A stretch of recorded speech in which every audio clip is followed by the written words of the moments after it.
오늘 요한복음 7번째 강해 시간입니다. 요한복음 2장 23절에서 25절까지의 말씀을 같이 읽겠습니다. 시작. 6월절에 예수께서 예루살렘에 계시니 많은 사람이 그의 행하시는 표적을 보고 그의 이름을 믿었으나 예수는 그의 몸을 그들에게 의탁하지 아니하셨으니 이는 친히 모든 사람을 아심이요 또 사람에 대하여 누구의 증언도 받으실 필요가 없었으니 이는 그가 친히 사람의 속에 있는 것을 아셨습니다.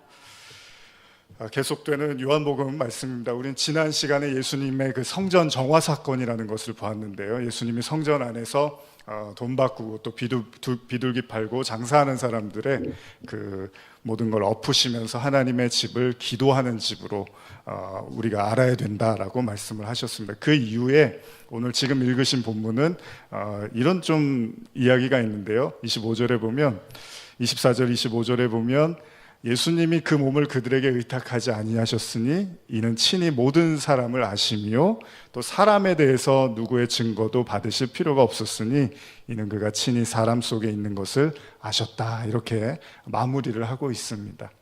아마 이 마무리가 요한복음 2장에 대한 마무리로 보셔도 되지만 요한복음 3장을 열기 위한 하나의 암시로 보셔도 될 것 같습니다.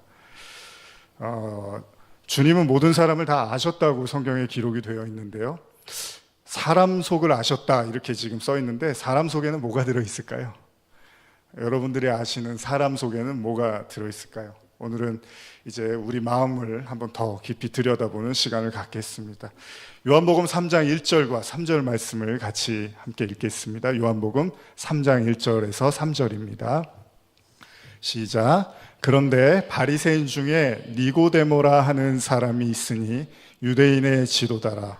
그가 밤에 예수께 와서 이르되 랍비여 우리가 당신은 하나님께로부터 오신 선생인 줄 아나이다.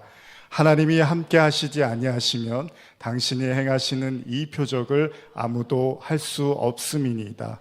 예수께서 대답하여 이르시되 진실로 진실로 내게 이르노니 사람이 거듭나지 아니하면 하나님의 나라를 볼 수 없느니라.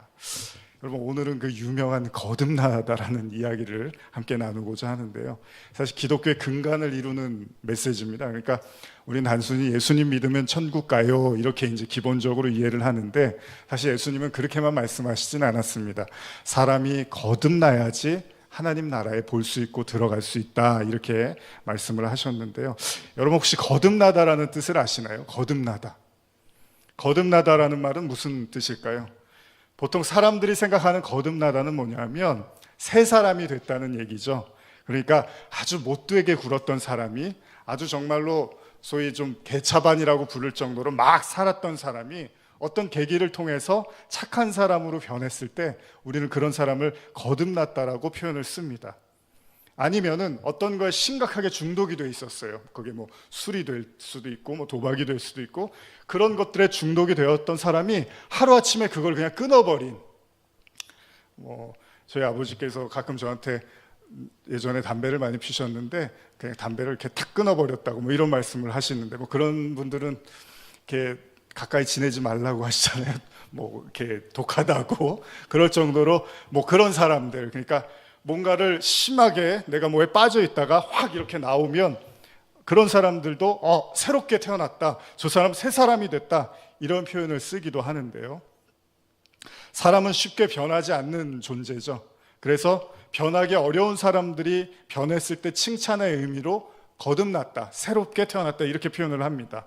그러니까 사회적으로 신앙적으로 볼 때 굳이 그러면은 변해야 될 게 없는 사람이 그러니까 이미 착하게 사는 사람 있잖아요.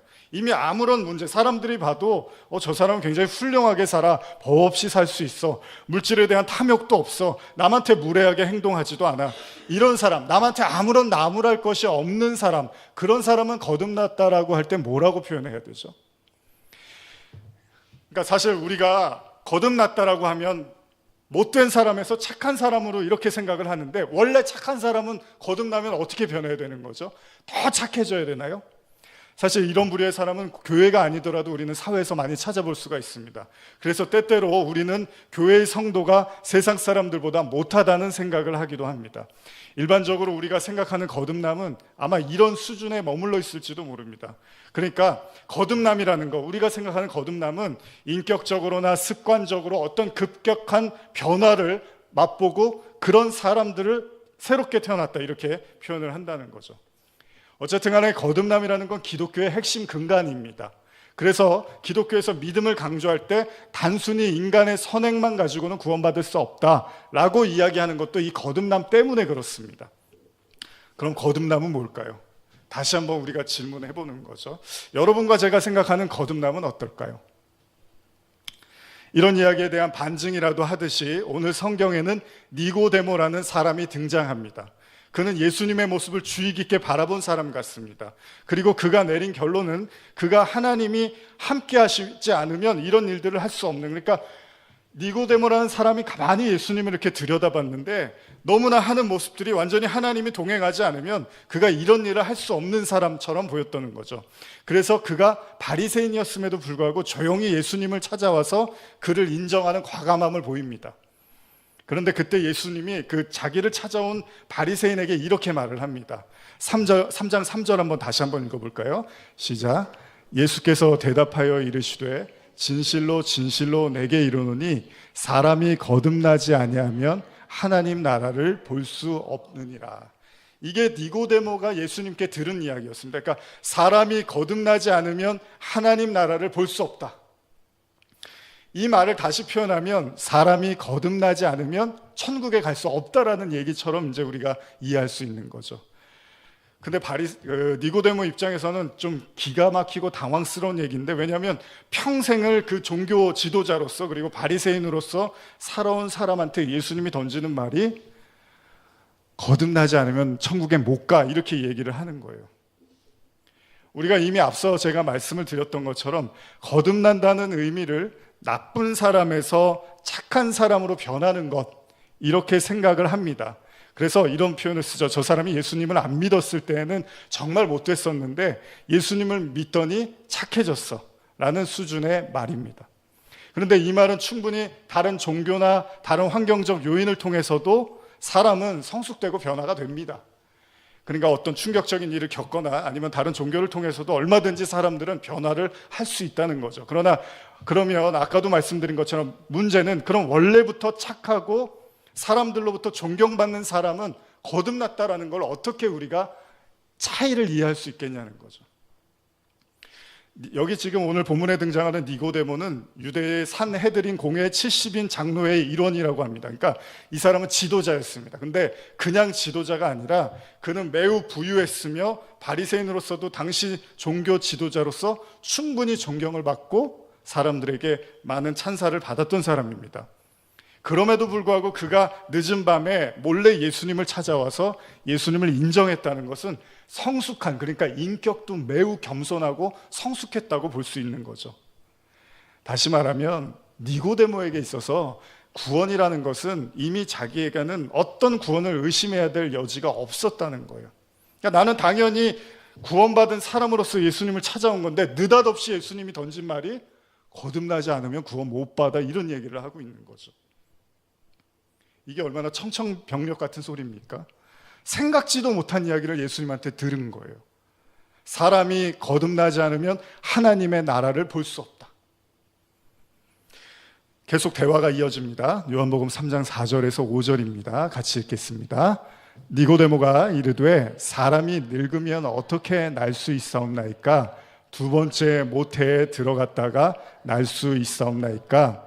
예수께서 대답하시되 진실로 진실로 내게 이르노니 사람이 물과 성령으로 나지 아니하면 하나님 나라에 들어갈 수 없느니라. 계속 반복되는 말을 하고 있습니다. 또 우리가 한번 생각해 보는 게 거듭난다는 게 뭘까요? 거듭난다는 걸 니고데모가 듣고 뭐라고 표현하냐면 사람이 어떻게 어머니 뱃속에 들어갔다가 다시 나옵니까? 다시 태어난다는 건 있을 수가 없잖아요. 그러니까 니고데모가 너무 의아한 거예요. 근데도 예수님이 동문서답하듯이 또 얘기하는 거예요. 사람이 물과 성령으로 나지 아니하면 하나님 나라에 들어갈 수 없다. 그러니까 하나님이 바라보시는 최고의 가치는, 하나님이 사람을 볼 때요, 판단하는 구원의 관점은 인간의 선행을 보고 결정하지 않는다는 게 지금 오늘 본문의 핵심으로 볼 수도 있습니다. 제가 지난 수요일에, 아마 아직 인터넷에는 올라오지 않아요. 이번 주에 올라오는데요. 지난 수요일에 말씀을 나눴지만은, 계시록 강해를 하면서 제가 말씀을 나눴지만, 인간에게 하나의 공통점이 있는데요. 그게 뭐냐면 인간은 스스로 선하다고 믿는 마음을 갖고 있습니다. 그래서 저나 여러분들 마음속에 조금씩이나마 다 그래도 나는 착해, 그래도 나는 선해, 이런 마음들이 다 조금씩은 다 있습니다. 그래서 지난 시간에 제가 욥기에 대한 말씀을 잠깐 나눴었는데요. 수요 예배 때. 예를 들면 욥이 고난을 받잖아요. 그리고 그 고난의 이유를 모르겠어요. 왜 내가 이런 고난을 받아야 되는지 욥이 너무나 답답한 거죠. 왜냐하면 하루아침에 욥이 정말 다 잃어버렸습니다. 모든 걸 다 잃어버렸어요. 그리고 나니까 너무 힘들고 속상하고 아픈 거예요. 그런데 욥이 더 기가 막힌 건, 자기가 생각했을 때 하나님도 열심히 믿었고 신앙생활도 잘했고 사람들한테도 최선을 다하고 살았어요. 그런데도 불구하고 예기치 않은 고난이 찾아오는데, 욥기를 아시는 분들은 아시겠지만 순식간에 가족을 잃어버립니다. 그리고 재산을 다 잃어버립니다. 그리고 이제 자기의 몸을 기왓장으로 긁는 신세가 됩니다. 문둥병에 걸립니다. 근데 욥이 힘든 거는 단지 그게 아니에요. 욥이 고통 속에서 아파하고 괴로워할 때 욥이 정말 힘든 거는 하나님을 도저히 이해할 수가 없는 거예요. 현실이 아니라 내 안에 내가 생각하는 그 하나님이 여전히 이 상황 속에서도 침묵으로 일관하고 있다는 것에 대해서 욥은 너무나 화가 났다는 거예요. 이때 욥이요, 참다가 친구들도 와서 뭐라고 하냐면, 야, 하나님이 괜히 너를 괴롭히시겠냐? 네가 잘못이 있으니까 하나님이 너를 이렇게 혼내시는 거야. 이런 얘기를 하니까 위로도 안 되는 거예요, 친구들 말도. 이때 욥이 너무나 괴롭다가 욥기 31장에 가서야 욥이 이렇게 표현을 하는데요. 제가 우리말 성경으로 한번 천천히 읽어드리겠습니다. 양이 좀 많습니다. 31장 16절에서 32절인데요. 그냥 제가 설교하듯이 이야기 듣듯이 들어주시면 될 것 같습니다. 자, 욥이 너무 답답한 심정으로 이렇게 말합니다.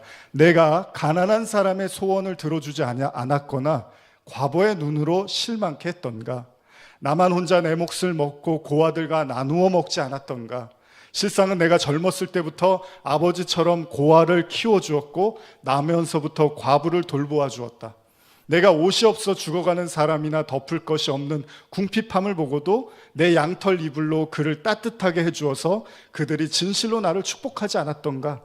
내가 성문에서 나를 도와줄 사람이 있는 것을 보고 내 손을 들어 고아를 쳤다면 내 팔이 어깨에서 떨어져 나가고 내 팔의 관절이 부러져도 좋다. 나는 하나님의 재앙이 두렵고 그분의 위엄 때문에 그런 짓은 하지 못한다. 내가 금을 신뢰했다면 순금에게 너는 내 의지하는 것이라고 말했다면, 내가 내 많은 재물 때문에 내 손으로 많이 얻었다고 기뻐했다면, 내가 빛나는 해를 보거나 달이 환하게 뜨고 지는 것을 보고 내 마음이 은근히 유혹당했거나 내 손에 스스로 입을 맞추었다면 이런 것도 심판받아야 마땅하다. 내가 높이 계신 하나님을 부인한 것이기 때문이다.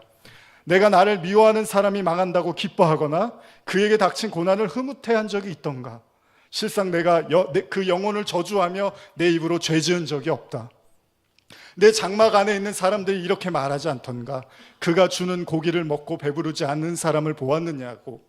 그러나 내 집 문이 항상 열려 있었으므로 낯선 사람이라도 거리에서 밤을 지내지 않았다. 내가 아담처럼 내 악을 마음속에 숨겨 허물을 덮은 적이 있던가? 욥이 피 끓는 절절한 고백을 하는데, 여기에서의 핵심은 뭐냐면 욥은 도무지 왜 내가 이런 고난을 당해야 되는지 이해가 안 가는 거예요. 그 누구보다도 최선을 다해서 하나님 앞에서, 사람들 앞에서 율법대로 사랑과 공의를 행하고자 노력했던 욥은 이 시련에 대해서는 도무지 납득이 가지가 않는 거예요. 논리로 이해가 안 되는 거예요. 아마 오늘 요한복음 3장의 본문에는 기록되어 있지 않았지만요. 제가 이 본문을 여러분께 말씀드리는 건 예수님께서 니고데모에게 거듭나야 된다고 말했잖아요. 여러분 똑같은 관점에서 한번 보십시오. 니고데모도 욥과 같이 살았던 사람일 겁니다. 아주 착하고 최선을 다해서 남들에게 의를 베풀었던 그런 사람일 거예요. 그런데 그 니고데모에게도 똑같이 지금 예수님이 거듭나야 된다고 이야기를 하는 거죠. 그 얘기는 뭐냐면 니고데모가 살아온 삶과 그 인생의 모든 것들 가지고는 구원되는 게 아니라고 이렇게 면박을 주는 것처럼 이해할 수도 있다는 거죠. 아까도 말씀드린 것처럼 인간의 마음속에 두 가지가 있는데요. 첫째는 나는 다른 사람들과 다르다는 생각을 합니다. 이게 뭐냐면 그래도 내가 다른 사람들보다 더 나아 이런 생각을 우리는 갖고 있고, 두 번째는 아까 말씀드린 나는 선하다 이 생각을 갖고 있습니다. 근데 여러분 이 생각이요, 당시에 유대인들이 가졌던, 그러니까 이스라엘 백성들이 가졌던 선민 사상하고 맥을 같이 하는데요. 이게 뭐냐면 유대인들은 하나님이 자신들을 선택했다고 믿었잖아요. 그러다 보니까 그 사람들이 어떤 생각을 했냐면 우리 민족은 다른 민족들보다 훨씬 더 우월한 민족이고 그렇기 때문에 우리는 선하다라고 생각을 했던 거예요. 그런데 그런 사람들한테 예수님이라든지 선지자들이 가서 뭐 회개하고 심판 얘기하고 이런 것들이 하나도 와닿지가 않았던 거죠. 왜냐하면 쉽게 말씀드릴게요. 그들은 구원에 대해서 한 번도 의심해 본 적이 없었던 거예요. 당연히 나는 구원받은 사람이라고 생각을 했던 거죠. 아마 이런 생각은 오늘하고도 크게 다르지 않을 수 있습니다. 나는 선하고 나는 남들과 다르다. 당시 유대인들이 자신의 구원을 염려하지 않았던 것처럼, 그러나 종교를 갖던 갖지 않는 사람이든 간에 오늘날의 많은 사람들도 이런 생각을 갖고 있습니다. 그래서 종교를 갖는 사람도 그렇지만 종교를 갖고 있지 않는 사람들도 자신의 구원에서 별로 그렇게 크게 염려를 하지 않습니다. 물론 그걸 좀 염려해서 종교를 갖는 사람들도 있지만, 그러나 종교를 갖지 않는 사람들은 뭐 내가 죽어서 뭐가 어떻게 되고 그런 게 중요한 게 아니고 그냥 내가 살아있을 때 행복하고 기쁘면 돼, 그렇게 생각을 하다 보니까 구원에 대한 별로 의심이라든지 염려를 하지 않는다는 거예요.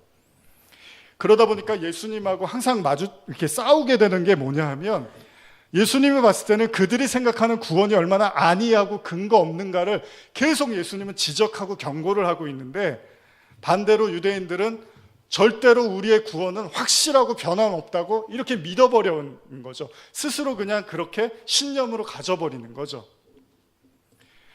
여러분, 인간은 인간의 범위에서 안정을 이해하고 찾고자 한다. 이게 무슨 말씀이냐면요, 우리가 생각하는 그 안정이라는, 평안이라는 범위 안에서 그런 것들이 잘 이루어지면 크게 내 삶이라든지 내 구원에 문제가 없다고 생각하는 거죠. 다시 말하면요, 욥기로 돌아가 보면 욥이요 더할 나위 없이 풍족한 삶을 살았습니다. 그리고 하나님의 말씀대로 살았고 그는 자기에게 주어진 모든 이 축복이 하나님으로부터 왔다라는 확고한 믿음을 가졌습니다. 그래서 그는 하나님 보시기에 더욱더 착하고 의롭게 살려고 부단히 노력을 했을 거예요. 이게 얼마나 바람직하고 아름다운 성도의 삶입니까? 하나님으로부터 모든 것이 온 것입니다. 나는 하나님의 말씀에 충성되게 살 겁니다. 이게 성도의 삶이잖아요. 그런데 하나님은 그의 삶을 송두리째 흔들어버리는 고난을 보내버렸고, 밑도 끝도 알 수도 없는, 논리적이지도 않은, 근거도 없는 시련 속에서 욥은 괴로움을 보내고 있었다는 거죠. 똑같습니다. 멀쩡히 신앙생활을 열심히 잘해온 니고데모에게도 근간을 흔들어버리는 한마디 말, 그거 가지고는 구원이 어려워. 여러분, 대화는 순간이었지만, 찰나였겠지만 니고데모는 그 찰나의 순간에 정신의 붕괴, 요즘 말로 하면 멘탈의 붕괴, 멘붕을 경험했을 겁니다. 계속해서 예수님과 나눴던 말씀을 한번 볼까요? 요한복음 3장 6절 7절입니다. 시작. 육으로 난 것은 육이요 영으로 난 것은 영이니 내가 내게 거듭나야겠다 하는 이 말을 놀랍게 여기지 말라. 자, 여러분들도 잘 아시는 것처럼요, 신앙이라는 건 감상적인 게 아닙니다. 신앙은 때때로 욥이나 니고데모처럼 멘탈의 붕괴, 정신의 붕괴, 멘붕을 경험하기도 하는 겁니다. 그래서 어쩔 때는 그것이 너무나 커서 헤아려 나오지 못할 만큼 어렵기도 할 겁니다. 왜냐하면 우리가 상대하는 존재는요, 지금 저와 여러분들이 여기 이렇게 앉아있지만 여러분들은 저를 상대하는 게 아니잖아요. 저도 여러분들을 상대하는 게 아니잖아요. 우린 지금 하나님을 상대하는 겁니다. 신앙은 하나님을 상대하는 거잖아요. 우리는 사람을 상대하러 이 자리에 모인 게 아닙니다. 하나님을 상대하러 이 자리에 선 겁니다. 하나님 앞에 선다는 건 어떤 걸까요? 만일 저와 여러분들이 삶을 다 마감하고 이제 하나님의 심판대 앞에 서게 됐어요. 이제 우리의 인생을 다 살고 하나님이 정말로 우리가 알고 있는 것처럼 그렇게 심판대에 앉아 계신다면 그러면 어떨까요? 오늘 우리는 니고데모처럼 예수님을 만났고 생전에 한 번도 들어보지 못한, 그러니까 만약에 니고데모가 만약에 이런 예수님의 말을 한 번도 들어보지 못하고 하나님 앞에 섰으면 하나님이 뭐라 그랬을까요? 거듭나지 않았구나 이랬을 거예요.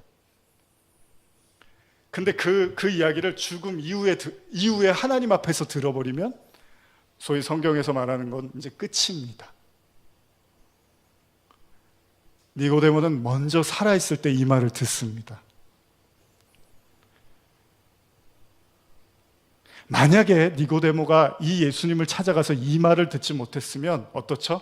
니고데모는 원래 해왔던 방식으로 다른 유대인들처럼 똑같이 자신의 구원을 가지고 확신을 가지고 하던 대로 잘 했을 거예요. 계속해서 최선을 다했을 겁니다. 사실 저와 여러분들은 이런 마음이 있잖아요. 모든 인간은 끝없이 격려받고 싶습니다. 이미 해왔던 것들에 대해서 잘했다라는 이야기를 듣고 싶고요. 그리고 앞으로 할 일에 대해서 잘 될 거라는 막연한 희망의 메시지를 우리는 끝없이 듣고 싶습니다. 잘하셨습니다. 수고하셨습니다. 이제 앞으로도 잘 될 겁니다. 자신의 길을 부정하고 자신의 노력을 저평가하는 그런, 심지어는 자기가 믿어왔던 신념을 송두리째 깨버리는 그런 사람은 다시는 만나고 싶지는 않을 겁니다. 그런데 기독교의 십자가가 그런 겁니다. 그렇게 고약한 겁니다. 십자가에서 예수님조차도 뭐라고 하냐면요, 아버지 어찌하여 나를 버리시나이까? 라고 예수님도 십자가에서 그렇게 말을 합니다. 중학교 때 예수님이 왜 저런 얘기를 하셔? 제가 그게 궁금했어요. 교회 다니는데 예수님이 하나님인데 왜 저런 말씀을 하셔? 예수님조차도 십자가에서 마치 하나님과 싸우듯이 왜 나를 버리십니까? 라고 말씀하셨습니다. 십자가는 그런 겁니다. 우리의 근간과 우리의 뿌리를 뒤흔들어 버리는 어떤 강력한 메시지를 담고 있습니다. 기가 막힌 건요, 주님이 니고데모에게 육으로 난 건 육이다 이렇게 표현을 하세요. 이 말도 좋은 말이 아닙니다. 쉽게 제가 말씀드리면요, 사람한테서는 사람이 나오죠. 짐승한테서는 짐승이 나오고, 이 말은 뭐냐면 니고데모로부터 나온 모든 것은 육신에 불과한 것이라고 예수님이 그냥 한마디로 정리를 해버린 거예요. 그의 인생을 한마디로 정리했는데 육으로 난 건 육이야 라고 이렇게 이야기를 하는 거죠. 그러니까 니고데모의 모든 열매를 그냥 육신적인 것에 불과하다는 뉘앙스로 예수님이 말씀하셨다는 겁니다. 이건 다른 말로 하면 육신적인 사고에서 비롯된 지금까지 니고데모의 노력은 안타깝지만 그거 가지고 구원을 받을 수는 없다고 이야기를 하는 거예요. 얼마나 모욕적인 언사입니까? 그런데 니고데모가 이 말을 이해했을까요? 그때는 이해를 못했을 거예요. 굉장히 기분이 나빴을 수도 있을 거예요. 그런데요, 나중에 니고데모가 어떤 사람이 되냐면 예수님이 십자가를 질 때 제자들이랑 다 도망갑니다. 왜냐하면 자기가 예수님 때문에 엮일까 봐 다 도망가요. 예수님이 핍박을 받았으니까요. 그런데 니고데모가 예수님의 십자가 후에 그 시체를 찾으려고 나타나는 사람으로 등장을 합니다. 이거 한번 같이 읽어볼까요? 요한복음 19장 38절에서 40절입니다. 시작. 아리마대 사람 요셉은 예수의 제자이나 유대인이 두려워 그것을 숨기더니 이 일 후에 빌라도에게 예수를 시체를 가져가기를 구하매 빌라도가 허락하는지라. 이에 가서 예수의 시체를 가져가니라. 일주기 예수께 밤에 찾아왔던 니고데모도 모략과 침향 섞은 것을 100리트라쯤 가지고 온지라. 이에 예수의 시체를 가져다가 유대인의 장례 법대로 그 향품과 함께 세마포로 쌌더라. 여기 100리트라쯤이라 근데 100근으로 이해하셔도 됩니다. 그러니까 상당히 정말 많은 비용을 지불하고서 예수님의 장례를 치루었던 그 사람이 니고데모로 등장을 합니다. 무슨 말이냐면 시간이 흐르고 나니까 니고데모가 예수님이 자기에게 했던 이야기와 화해를 했다는 거예요. 주님의 말씀의 의미가 더 이상 자신에 대한 비난이나 자기를 하대하기 위한 메시지가 아니라 사랑과 구원이 담긴 아주 귀한 말이었다는 걸 니고데모가 깨닫게 되는 거죠. 여러분, 주님이 말씀을 통해서 우리를 이렇게 아프게 할 때가 있습니다. 괴롭게 할 때가 있습니다.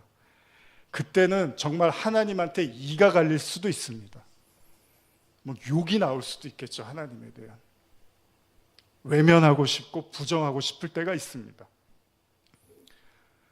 신약에 등장하는 사도 바울 역시도 주님으로부터 충격에 휩싸이는 이야기를 듣죠. 잘 아시는 것처럼 사도 바울이 그 하나님의 빛을 보자 그 빛에서 무슨 소리를 듣냐 하면 네가 핍박하는 예수다, 이런 말씀을 들어요. 근데 그 바울이 시간이 오래 흐르고 나니까 바울이 이런 말을 하는데요. 로마서 7장 18절입니다. 한번 같이 읽어볼까요? 같이 한번 읽겠습니다. 시작. 내 속 곧 내 육신에 선한 것이 거하지 아니하는 줄을 아노니 원함은 내게 있으나 선을 행하는 것은 없노라. 제가 현대어 성경으로 한 번 더 읽어드릴게요. 나는 내 육신 안에 올바른 것이 하나도 없다는 사실을 알고 있습니다. 아무리 몸부림쳐도 나는 나에게 올바른 일을 하게 할 수 없습니다. 나는 그렇게 하고 싶어도 되지가 않습니다. 자, 가만히 생각해 보세요.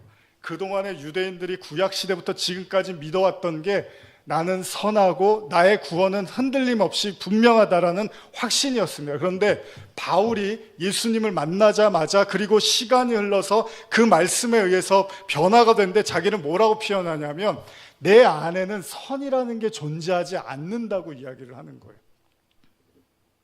이게 가능합니까? 제가 이 구절을 많이 사용하는데 여러분 안에 선이 하나도 없습니까? 그런데 바울은 그렇다고 이야기를 해요. 이게 어려운 거죠. 선은 또 뭘까요? 질문을 드리는 이 순간에 여러분들은, 만약에 제가 여러분들에게 선을 물어보면 여러분들이 살아왔던 인생과 경험과 지식과 양심을 다 종합해서 이게 선입니다라고 우리한테 말할 겁니다. 그런데 성경은, 기독교는 우리에게 선과 악에 대한 관점, 그러니까 우리가 알고 있는 선악을 하나님은 신뢰하지를 않는다는 거예요.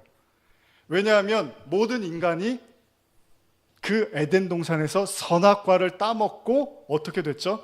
스스로 선과 악을 판단하고 스스로가 생각하는 게 선이 맞고 스스로가 생각하는 게 악이 맞아서 나중에 내가 갖고 있는 선으로 하나님처럼 되려고 한 거를 원죄라고 하잖아요. 그러니까 저와 여러분, 그리고 니고데모도 마찬가지입니다. 예수님을 봤을 때 그가 생각하는 선을 신뢰하지 않았다는 거예요. 하나님도 오늘날도 마찬가지겠죠. 우리가 선악과를 따먹고 이게 선이야, 이게 악이야, 우리는 그것을 열심히 계산하면서 살아요. 그런데 하나님은 그걸 신뢰하지 않아요. 그래서 어떤 사람들은요, 우리가 봤을 때 저 사람은 굉장히 악한데 스스로는 선하다고 믿는 사람도 있고요. 또 반대로 그렇게 큰 잘못을 한 것 같지 않은데 어떤 사람은 심한 자책감에 빠져서 못 나오는 경우도 있습니다. 왜요? 그게 다 각자의 선악의 기준이 다 다르기 때문이에요. 그래서 우리는 이게 선입니다, 이게 악입니다. 그런데 저 사람은 이게 악입니다, 이게 선입니다. 이게 마주치면 싸움이 나는 거예요. 계속. 왜? 선악의 기준이 다 틀리니까. 이때 예수님이 선에 대한 표현을 하나 쓰시는데요. 우리 같이 읽어볼까요? 마가복음 10장 17절에서 18절입니다. 시작. 예수께서 길에 나가실새 한 사람이 달려와서 꿇어 앉아 묻자오되 선한 선생님이여 내가 무엇을 하여야 영생을 얻으리이까? 예수께서 이르시되 내가 어찌하여 나를 선하다 하느냐? 하나님 한 분 외에는 선한 이가 없느니라. 기가 막힌 구절입니다. 예수님이 하신 말씀이에요. 지금 예수님은 선을 인간의 방식으로 정의하지 않습니다. 물론 예수님께서 선에 대해서 언급하시는 장면은 종종 나오지만 지금 본문은 그런 차원이 아니라 선이 뭐냐라는 본질적 차원에서 말씀을 하시는 거죠. 선 그건 하나님이라고 이야기를 합니다. 다시 말하면 하나님만 선을 논할 수 있다라고 이야기를 하는 거죠. 이 땅에서 선을 논할 수 있는 건 하나님밖에 없다는 말씀입니다. 다시 말하면 모든 인간의 선이라는 건 그 절대적인 하나님 앞에서는 다 무너질 수밖에 없는 선이라는 거예요. 바꿔 말하면 내가 갖고 있는 이 선과 악이 하나님 앞에서 무너지지 않으면 하나님을 만났다고 할 수 없다는 겁니다.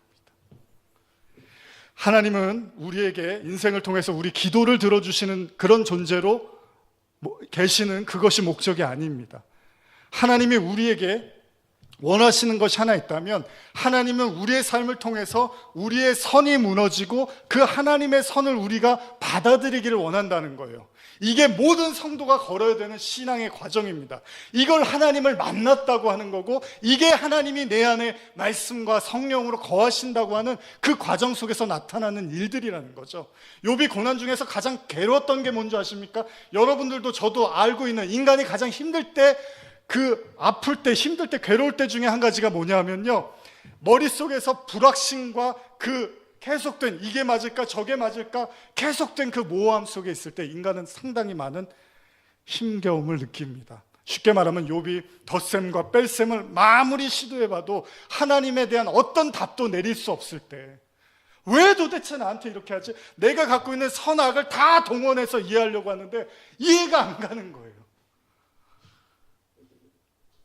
왜냐하면요, 인간의 선과 악으로는 하나님이 절대 포착되지 않습니다. 그래서 저와 여러분들도 이 선악으로 하나님을 찾으려고 하면 답이 나오지를 않는 거예요. 그렇습니다. 구원은 우리 자신이 하나님을 받아들이는 거지 우리의 선악으로 하나님을 우리가 재고 가르고 만들어내는 것이 아니죠. 그러기 위해서는 저와 여러분들은 반드시 이 말씀이라는 신앙생활을 통해서 선과 악을, 우리가 갖고 있는 이 선과 악을 내려놓는 경험을 하게 되는 것이죠. 욥기 42장 1절에서 46절인데요. 한번 같이 읽어볼까요? 자, 욥이 나중에 어떻게 말하는지 한번 보겠습니다. 욥기 42장 1절에서 6절입니다. 시작. 욥이 여호와께 대답하여 이르되 주께서는 못하실 일이 없사오며 무슨 계획이든지 못 이루실 것이 없는 줄 아오니 무지한 말로 이치를 가리는 자가 누구니이까? 나는 깨닫지도 못한 일을 말하였고 스스로도 알 수도 없고 헤아리기도 어려운 일을 말하였나이다. 내가 말하겠사오니 주는 들으시고 내가 주께 묻겠사오니 주여 내게 알게 하옵소서. 내가 주께 대하여 귀로 듣기만 하였사오나 이제는 눈으로 주를 배움나이다. 그러므로 내가 스스로 거두어 드리고 티끌과 제 가운데서 회개하나이다. 여기서 회개라는 말이 나옵니다. 자, 보십시오. 복음을 정리하면 회개하라 천국이 가까웠다라고 이야기를 하는데, 그러면요, 욥의 관점에서 자, 욥이 회개를 했는데 뭘 회개한 거죠? 고난 속에서 내가 뭐 잘못한 거 있나 찾아내갖고 그걸 회개한 건가요? 맞습니다. 우리는 회개를 그렇게 이해합니다. 그런데 진짜 회개는 뭐냐 하면 내 인생, 그러니까 하나님은 우리는 그런 사감 선생으로 생각을 하는 거예요. 우리를 쫓아다니면서 우리 삶에서 잘못한 걸 다 찾아내갖고 하나하나 다 회개시키는 하나님. 그런 하나님하고 어떻게 영원히 무서워서 어떻게 하나님하고 영원히 함께 할 수 있겠습니까? 하나님은 우리 인생을 다 찾아내갖고 무슨 뼈하고 살 가르듯이, 생선 뼈하고 살 가르듯이 그런 하나님이 아닙니다. 하나님이 말하는 회개는 단순히 그런 회개가 아닙니다. 우리가 인식하고 있는 그 하나님, 우리가 믿고 있는 그 선악의 그 하나님, 그것이 부서지고 진짜 하나님을 보여주시길 원하는 거죠. 그래야지 우리의 선과 악 속에 갇혀있는 그 하나님을 열어드리는 거죠. 아니, 그렇게 열어야지 하나님이 들어오시는 거죠. 제가 쇼생크 탈출이라는 영화를 좋아하는데요. 혹시 보신 분들 계실 텐데요. 거기 이런 대사가 나옵니다. 새장에 갇혀 살 수 없는 새들이 있다. 그 깃털은 너무 찬란했다. 새들에게서 비상하는 기쁨을 빼앗는 것은 죄악이다. 여러분, 진정한 회개는 뭘까요? 여러분과 제가 살아왔는데 혹시 회개 안 하고 잘못한 거, 빠뜨린 거 있어서 하나씩 찾아갖고 하나님한테 기도하는 거, 그 정도일까요? 오늘 본문의 말씀을 보면 거듭난다는 것은 단순히 그런 의미가 아니라 우리의 육신적 관념 안에서 우리가 생각하는 선악의 기준으로 하나님을 가둬버리고 그것이 하나님이 원하시는 실체라고 믿어버리고 그냥 신앙생활을 해버리는 거. 만약에 니고데모가 예수님을 만나지 않았다면 마지막 심판대 앞에서나 들을 그 얘기, 거듭나지 않았구나, 너는 천국에 갈 수 없겠구나. 욥이 여기 본문에 나온 것처럼 이렇게 말하잖아요. 내가 주께 대하여 귀로만 듣기만 하였사오니 이제는 눈으로 주를 배움나이다. 욥은 하나님을 보고야 말았습니다. 아까 요한복음 3장 3절에 예수께서 대답하여 이르시되 진실로 진실로 내게 이르노니 사람이 거듭나지 않으면 하나님 나라를 볼 수 없느니라. 여러분, 하나님을 본 사람이 천국에 못 가겠습니까? 그럼 물과 성령으로 거듭난다는 의미는 무엇이겠습니까? 모든 성도는 하나님의 말씀을 통해서, 저와 여러분들은요, 우리가 갖고 있던, 확고하게 믿고 있던 그 선을 내려놓고 진짜 선이신 하나님에 감동되어 그 하나님으로 말미암아 진정한 선, 그걸 선이라고 하고 그걸 선한 행실이라고 하는 겁니다. 그러나 이것은 한순간에 이루어지는 일은 아닙니다. 우리는 우리의 인생 다 전부를 통틀어서 이 거대한 진짜 선이신 하나님을 만나게 될 겁니다. 그리고 그 하나님이 결국 내 안에 성령으로 함께 거하신다는 것을 고백하게 될 것입니다. 요한복음 3장 8절 읽겠습니다. 시작. 바람이 임의로 불매 내가 그 소리는 들어도 어디서 와서 어디로 가는지 알지 못하나니 성령으로 난 사람도 다 그러하리라. 어디서 와서 어디로 가는지 알지 못하지만 어느 순간 여러분들도 그 성령으로, 그 바람 같은 하나님의 은혜로 여러분도 그 하나님을 보고 그 하나님의 나라에 들어가고 그 하나님의 나라가 여러분들 안에 거하는 새로운 피조물로 하나님은 우리를 만들어 가실 것입니다.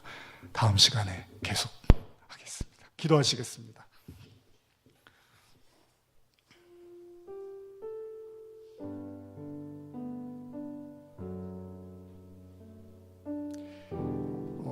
우리 반주에 맞춰서 잠깐 기도하겠습니다.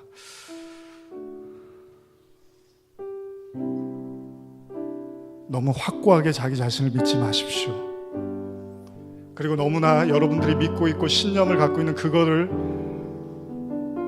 너무 확실하게 받아들이지 마십시오. 신앙은 그걸 내려놓는 과정입니다. 하나님의 말씀은 나의 신념과 나의 선악을 더 견고하게 하는 것이 아니라 그거를 내려놓고 하나님의 선으로 덮어주시는 겁니다. 욥이 아무리 계산해도 덧셈, 뺄셈, 나눗셈, 곱셈을 해도 답을 낼 수 없었던 그 답답한 마음. 오늘 여러분들 중에 그런 분들이 계십니까? 인생이 뭐고, 나는 어디서 왔고, 나는 어디로 가고, 나에게 일어나는 이런 모든 일들은 도대체 무엇이고, 이게 다 뭔지 아무리 내 생각으로, 내 마음으로 아무리 심사숙고해도 답을 내리지 못하는 분들이 계십니까? 하나님, 나를 도와주시옵소서. 당신을 내 마음에 모시고 싶습니다. 내 힘으로, 내 능력으로는 한계가 있습니다. 아닌 척하고 괜찮은 척하지만 마음속에 찾아오는 공허함과 뻥 뚫린 이 가슴은 변함이 없습니다. 하나님 한 분 외에 선한 이가 없느니라. 오늘 그 하나님을 내 안에 모시고 싶습니다. 주님으로 말미암아 거듭나고 싶습니다.